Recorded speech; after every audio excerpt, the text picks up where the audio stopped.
What's up, world? It's your girl, Sporty Shorty. Yo, what's up, world? It's your boy, Jay Smiley.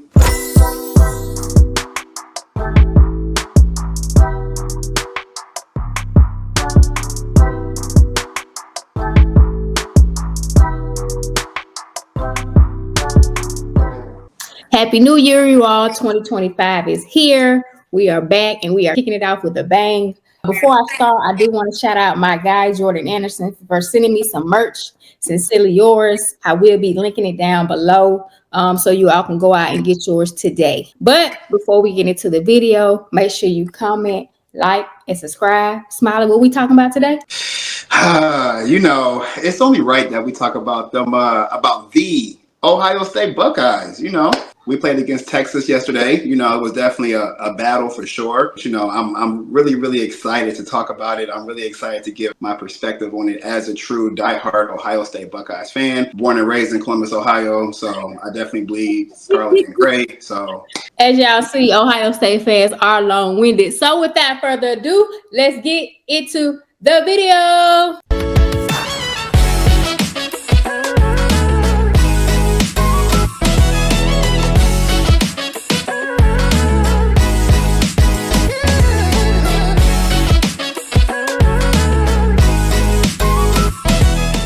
As you all know, I am Alabama Roll Tide all day long. So we're going to talk about these overrated Ohio State Buckeyes. But first, I want to know what made you an Ohio State fan. That's a great question. Growing up, like I said, growing up in Columbus, Ohio, it was a tradition. Every Saturday, it was wake up, clean, watch Soul Train, go to rallies, get the lunch or dinner, whatever it was, whatever time the game was, and we watching Ohio State on the big screen. And that's one of my fond memories with my family. So it was just embedded in me. It's like a religion in a sense.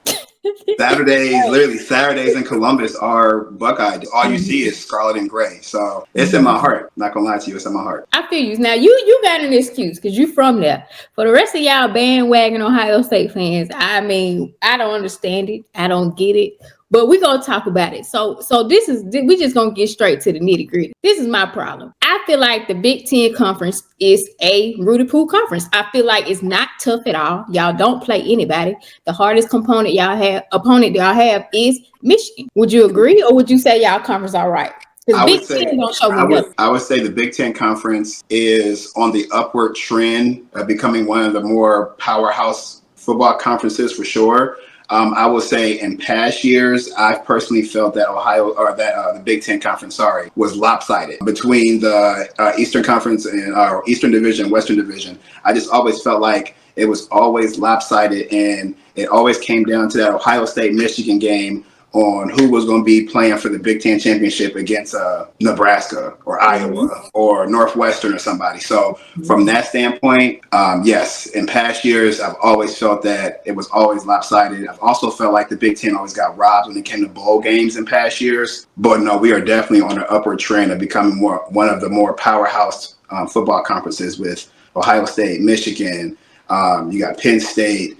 Nebraska had the number one quarterback in the nation coming out of high school. And then the additions of the USCs, the Oregons. I mean, it just makes us, one of the more powerhouse schools, or one of the powerhouse conferences, Now, when you say y'all got played in the bowl games, what do you mean by that? So for me, growing up as a Buckeye fan, we always wanted to see the Buckeyes in the Rose.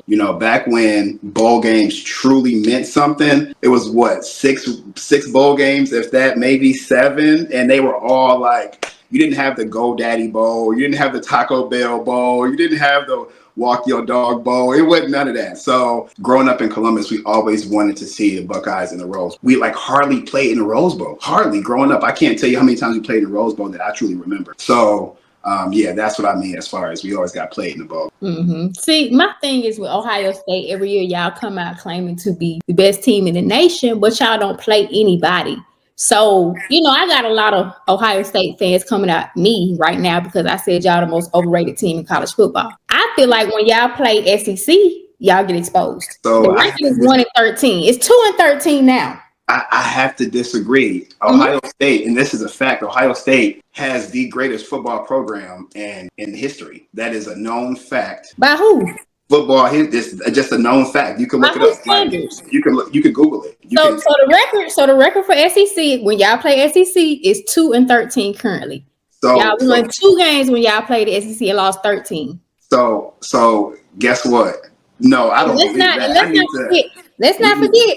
5 years ago, Clemson walked y'all down in that bowl game. So 2-13, I would have to disagree with that. Then again, I don't know the history or the facts behind it. Okay, it's 2-13. I know it's hard to believe because y'all want to be the standard, and that's Alabama. But you know what I'm saying? When it comes to SEC play, y'all get exposed every single time. And this year, of course, y'all beat Texas. Let's talk about that because as a program, Alabama is like the Bulls in the 90s. You guys were great when you had Saban, just like the Bulls were great when they had Mike Pippen and everybody else, Robin, everybody. Y'all was great when y'all had Saban. Y'all was running the table. Y'all got all the recruits and everything. Post Saban, what have y'all done? Post Saban just started. Let's just say that. I mean, we can go back to Bear Bryant, who is arguably the best. They would say Saban now, but I mean, we can go back. Now, we didn't have the Schullers and all that. You know, we done went through some things. Yeah. But yeah, Bama is the standard. If you can beat Bama, you can keep your job. Do you agree? When Saban was there. Ooh, yeah. I would agree. Between beating Alabama and who won the Ohio State Michigan rivalry that year, those are the 3 teams I would say where if you beat them or however that rivalry goes, that does determine your job for sure. Right. But would you say the SEC is the best conference in terms of hardest? Yes, I would say across the board. I would say the SEC sets the standard for college football. But I also, on the flip side, in the same breath, will say that the SEC needs to pick it up because these other conferences, especially with the additions and subtraction of these schools, they are making these other conferences powerhouses. I mean, you got to think, I don't know what's going on with the Pac-12, but whenever that does get sorted out, I mean, the way these teams are moving or these schools are moving, I mean. Now, when you say pick it up, this is the first year SEC has not been in the title game. First year. Oh, I mean, that's, give or take for sure. But now I would agree NIL has definitely made it a level playing field. For sure. 100%. But let's not forget, Alabama program is very new under the new coach. It's a new system. So sure. I wouldn't even put a lot of criticism on him. I would give him a C this year in terms of what he did, and I didn't want him to come out undefeated. I told everybody that standard is too high. Oh, yeah, for sure. So, and they're getting a new quarterback next year. Thank God. You can't forget about the LSUs. You can't forget about the Georgia. Kirby Smart. You 100%. So when I look at that and I look at Ohio State Conference, you got Oregon. Everybody know Oregon is known for the jersey. They ain't nobody to be afraid of. Bo Nix was there. He was at Auburn. He clowned at Oregon, but he didn't clown at Auburn because it's a big difference. Oh, I mean. All I'm saying is I just want Ohio State fans to humble themselves. I have nothing. Listen, y'all make me sick every year because y'all just come out and just say the Ohio State. We are the program. Y'all don't play nobody. The Ohio State. And we are the University of Alabama. We are the prestigious. We are the prestigious university. Mm-hmm. We as a university, Ohio State sets the standard, and that goes back years ago. We can go back to when Jesse Owens ran for Ohio State. So we can go way back. They just set the standard. Yes, that's where that pride comes in. You know what I mean? As far as we can go as far back as to Coach Woody and just talk about all the wins. And then you got the best rivalry in sports history, not just college football, but sports history between Ohio State and Michigan. And would you say that as a Ohio person saying that's the best rivalry? Because I don't agree. I would say Auburn and Alabama. 100%. As far as you don't hear people calling Alabama and Auburn the game. Like Ohio State and Michigan. What you do in the South? That's why I said that. Oh no. Ohio State and Michigan is the game, like the game, 100%. I would disagree. Coming from a Southern person, it's 100% the biggest rivalry in sports history. Like if we could take a poll. If you take a poll, what's the y'all drop y'all comments down below and help me out because I wouldn't agree that that's the biggest rivalry. I would say Iron Bowl. Ooh. Really? I would say Iron Bowl. I would even say it's a bigger rivalry between LSU and Alabama. I wouldn't. Ohio State and Michigan, I guess maybe just me, or just help me out, Southern people. I ain't checking for that game. I mean, you gotta think about it. It's the longest running rivalry. I understand that part, but I'm not checking for that game. Like that's the, like, even removing off fandom from it, that is the game. Like that is the biggest game. It's more to it than just football. It goes back to like land and who owned what part of what land, and just it goes way back. So yeah, that hatred it's real. Like it's bigger than football. Like, so how do you feel about y'all playing Notre Dame? Oh, that's a dub. That's a dub. You said it so quick. That's a dub. That's a dub. I mean, you figure to be very humble as an Ohio State fan, they raise my blood pressure every year. Against Penn State, they make me nervous. Against Michigan, they make me nervous. And against Notre Dame, they make me nervous. Haven't played them too many times, but the times where we have won against them, they make. And I feel that there's some teams that just have our number. And if we don't game plan efficiently, it shows 1,000%. But what I will say on the flip side is, hey, we win it when it count. Yeah, we took the L to against Oregon by 1. Y'all took the L to Michigan. And we took the L to Michigan. They got our number for sure. But both of those games were gritty, type of games for sure. But shout out to them for get the dubs off on us for sure. But we spun the block on Oregon. We got that back when it counted. They could have that 1-point win or regular. You know what I mean? So I feel that we are the best team right now. We have been the best team in not college football, but in the playoffs. And Notre Dame, shout out to them. They have a Buckeye as a head coach. So it's going to be a dogfight for sure. It's going to be a dogfight. It's going to be similar to the Ohio State-Texas game. Like that game was a dogfight through and through. I mean, you figure score was 28-14, yes, but before the fourth quarter, that game was 0-0 through and through. So, and even looking at, even down to the stats. I mean, if you look at the stats, Will Howard, 289 yards passing. Quint Ewers had 283 yards passing. I mean, the top running backs were a difference between 4 yards. It was just a neck and neck game, just through and through, stats top to bottom. But the one thing that separated Ohio State from Texas was that defense in the fourth quarter, and that's what solely won us the game. You figure one possession. I would disagree. I think that Sarkisian got a little bit too cute. No.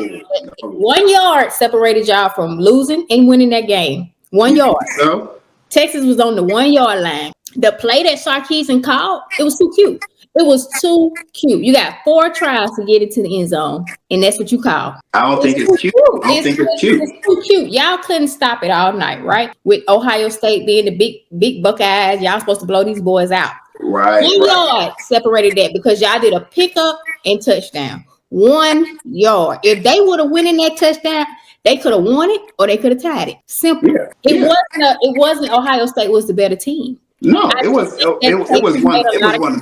And it was some calls that could have went, and we're not gonna blame the refs. We're not gonna do that. But there's a lot of holding on y'all end too. But that one play to me determined that game. It wasn't y'all overpowered them. It wasn't none of that. It wasn't about stats to me. That 1 yard determined the game. No. You can't bring stats into this. Like I said, if you want to talk about stats, I mean the stats through and through. Total yards: Ohio State 370, Texas 341. Passing yards 289, Ohio State 283, Texas. I mean yards per play: Ohio State 6.5, Texas 5. So the only thing that separated them was the rushing yards. We were up by 24 rushing yards. We had 81. They had 50. They had 58. So I mean, even down to the first downs, we had 18. They had 20. So it was through and through a nail biter to third down efficiency, to fourth down efficiency. Total plays were separated by 11 plays. It was just a nail biter for sure. So it was 2 great teams battling. That's what it was. And the better team won. Whether it was we made the right move at the right time, that makes you the better team, whether it's one play, whether it's half a play, whatever the case may be, whether it's time management, whether you use your timeouts at the right time. That's where all that little stuff comes into play when you have 2 great teams. Let's not forget, Texas was number 1 for a good portion of the year. Let's not forget about that. Like, they were number 1 for a couple weeks, but they didn't play nobody in those couple weeks. But I mean, what was it? It was about 3, right? 3rd week. Okay, yeah. So yeah, they had their little run, and shout out to Quinn. He was once a Buckeye, so shout out to him for sure. But we had his number, and I feel like we had his number at the right time. It was a dogfight back and forth, but we had his number at the right time. And shout out to my boy Jack, man.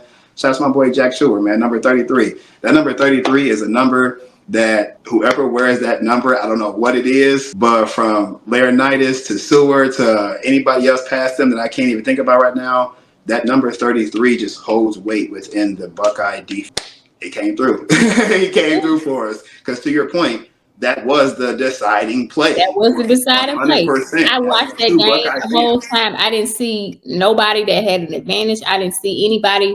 I mean, it was just a good game all the way around. And I'm hoping for the same thing against Notre Dame. I do have Notre Dame taking the win, but prove me wrong, Ohio State. That's what y'all got to do. I'll tell you this: the way Will Howard has been playing, he's playing like the best quarterback in the country right now. Being of what's left in front of him, he is the better quarterback. Ohio State is going to have to come out on defense and set the tone, just like how they always do. But on the flip side, we cannot come out slow at all. We cannot come out slow on either side of the ball, but the defense has to set the tone because that's what gets us hyped up. You know what I'm saying? The Silver Bullets, you know what I'm saying? That's what we are. So that's because we always flying all over the court or over the field. Sorry. So it's going to be a nail biter for sure because Notre Dame ain't no slouch, and they have great coaching on that side. They have great coaching. You think about it, he is a Buckeye, so you have to give him that credit. You know what I'm saying? So January 20th, we're gonna see. We're gonna see, and y'all can comment who y'all think gonna take it. Like I said, I don't have a dog in the fight. SEC is out. As y'all know, I go for all SEC teams postseason. So I'm gonna roll with Notre Dame because my priest back home went to Notre Dame. Shout out to you.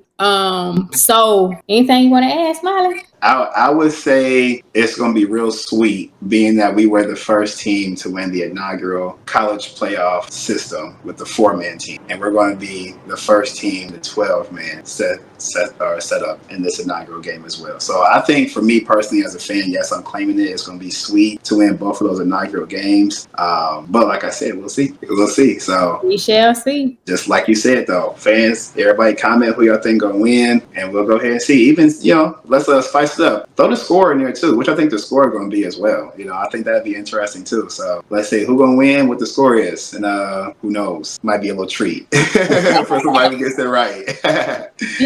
Yeah. Once again, we love y'all. We thank y'all for tuning in. Shorty and Smiley, and y'all know how I do. Without further ado, peace.